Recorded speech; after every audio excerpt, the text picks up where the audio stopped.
Himayin po natin itong Objective 1. Balikan natin ang COI Objective 1, PPST 1.1.2, Content Knowledge Application. So teacher, sa PPST Module 1, sinabi nga dito na ang content knowledge application ay ang nakai-impluwensya kung paano ba natin isinasangkot, ini-engage ang ating learners sa subject matter na ating tinuturo. Paano ba tinaya ng guro at ginamit ang kanyang mga instructional materials? Ang lahat ng kanyang mga kagamitang pampagtuturo at kung paano ang pagtuturo ng guro ay nakapag-iwan ng malaking impact. Impact saan? Sa achievement of our learners. Nakapagpakita ba ang guro? O naipamalas ba ng guro ang kanyang kasanayan to demonstrate accurate, in-depth, and broad knowledge of the concepts he or she deliver in every teaching opportunity? Makabuluhan bang na-connect ng guro ang aralin from one lesson to another and to the real world?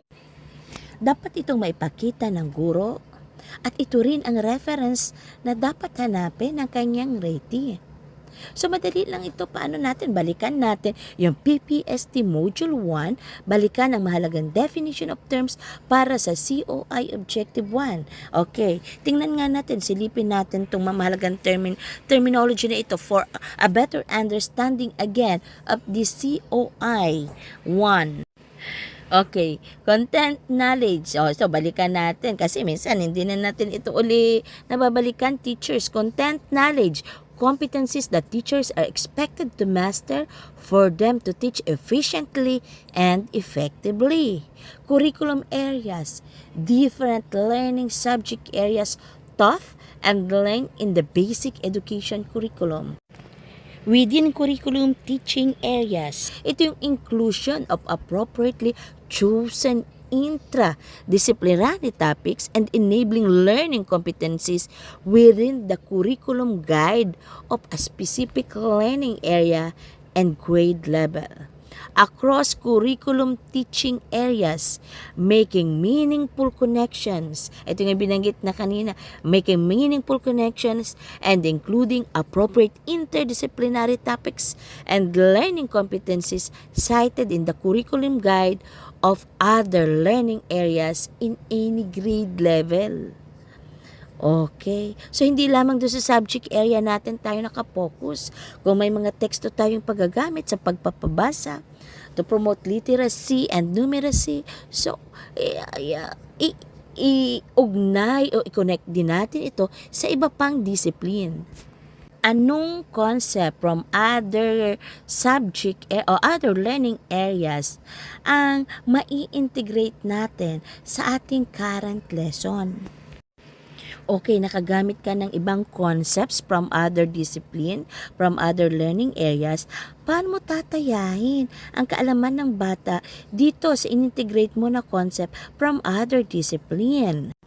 But teachers, we have to make sure na yung ginagawa nating integration ay hindi mapopokus doon sa in-integrate natin na learning areas. Baka naman mas masapawan pa nung in-integrate nating concept from other learning areas yung ating lesson at competency na kailangang ma-attain ng mga learners. Hindi naman din po dapat ganon. Okay, paano naman sa assessment? Paano natin i-integrate or i-incorporate din ang intra and interdisciplinary content? So, maaaring mag-develop ang teacher na assessment strategy na magagamit sa pag-incorporate ng interdisciplinary content sa mga performance tasks na pinagagawa natin sa ating classroom o sa ating mga learners.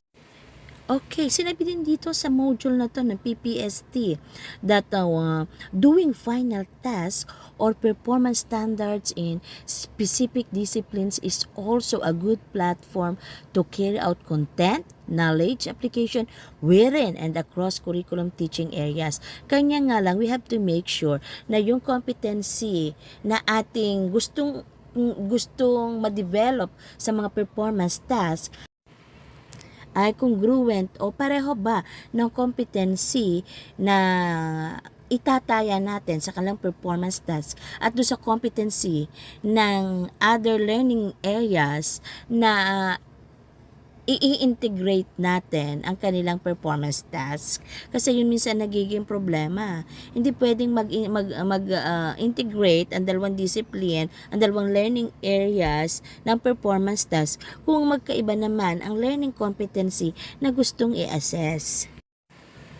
Kailan pa daw na ipapakita itong applied knowledge of content within and across curriculum teaching areas?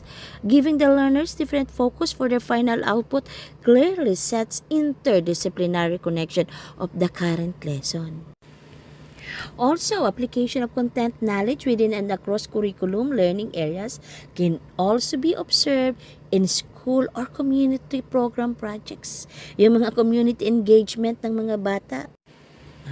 Kaya nga itong sinasabi nating integrating topics or activities to the lesson content knowledge and application, nakasalalay ito sa skillful facilitation of our teaching practices. During the demonstration of teachers sa kanyang classroom observation, nakapagpakita pa siya ng incidental teaching. So that is also good venue to demonstrate and apply content knowledge within and across the learning areas. May specific part lang din ba sa kanyang DLL or DLP na i-integrate niya ang content knowledge within and across subject area?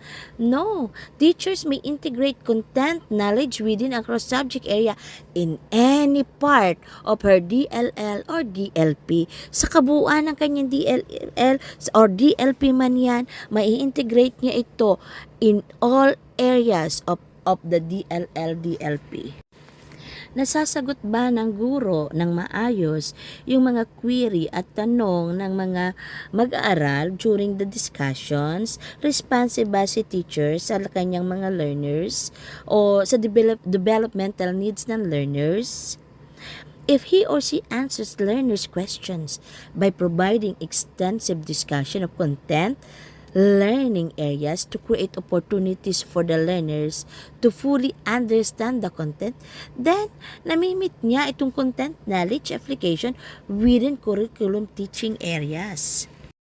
Nakagagamit ba ang guro ng mga angkop na estratehiya sa pagtuturo to deliver the content teaching areas? Then this is also an example of this. Content knowledge application within curriculum teaching areas. Thank you. Join me again for PMES Objective 3 for Proficient Teachers. Padayon!